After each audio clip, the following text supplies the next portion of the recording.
All right, good to have you with us. So millions of us in life partnerships will be considered as spouses, even if you didn't put a ring on it. This is when the Judicial Matters Amendment Bill is passed later this year. Going to have a massive impact on people's finances and, more importantly, estate planning. Let's hear how this is all going to work from personal finance expert. It's Maya Fischer-French. Hello to you, Maya. So let's just understand this. So practically, what does this mean for a couple that are living together but not married? Does that mean one of you are walking away with 50% of your stuff?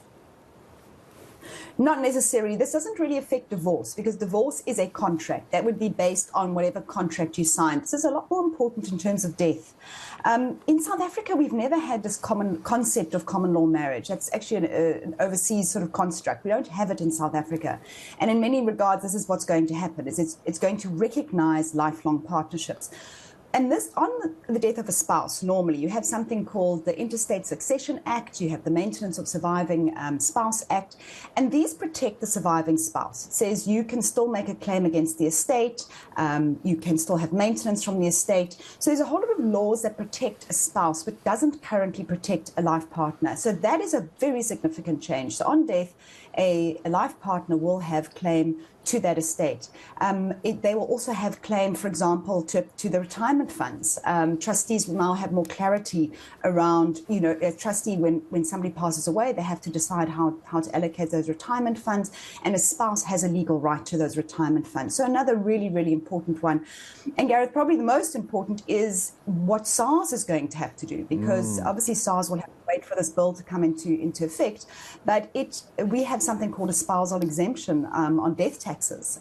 So it would follow, and practically, that if a life partner is recognized as a spouse, that there would also be no inheritance tax or state duty tax on death. So this is actually quite a significant and important bill that will be passed later this year. Yeah, it absolutely is going to be, and it's going to be very complicated as well, because then you also get traditional marriage as well, and you've got various other things. You've got marriages where there are more than one partner, more than one wife. It's going to be fascinating to see how the courts handle this. But I want to ask, without going into all that detail, Maya, as I say goodbye to you, the key question is going to be, is how do you prove a life partnership? What's the status of play there? What's the rules of engagement? Is it a year, 2 years? Is it 3 years? If you've had children, if you own a property together, this is where it's going to get a bit murky, isn't it?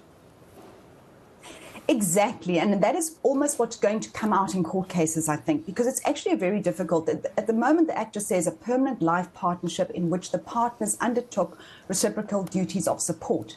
But we know from something like SARS or the trustees, when they're looking at life partnership, they ask for family members, non-family members, and to provide proof that, so basically after the spouses or the partners passed away, you have to run around and get letters proving that you were in partnership.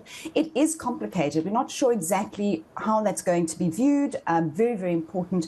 And I think at the end of the day, Gareth, my advice is, make sure it's in your will, have a will, and state that you have a life partnership with your partner. If you have a pension fund, go and nominate that person and state that they are a life partner. Because I do think this is where it's going to get tricky, is the actual definition. How do I prove that this person was my life partner? And especially if there are perhaps multiple marriages or relationships, perhaps somebody is still married but is living with somebody else. I think that being South Africa, this is going to take a while for the courts to unravel a little bit.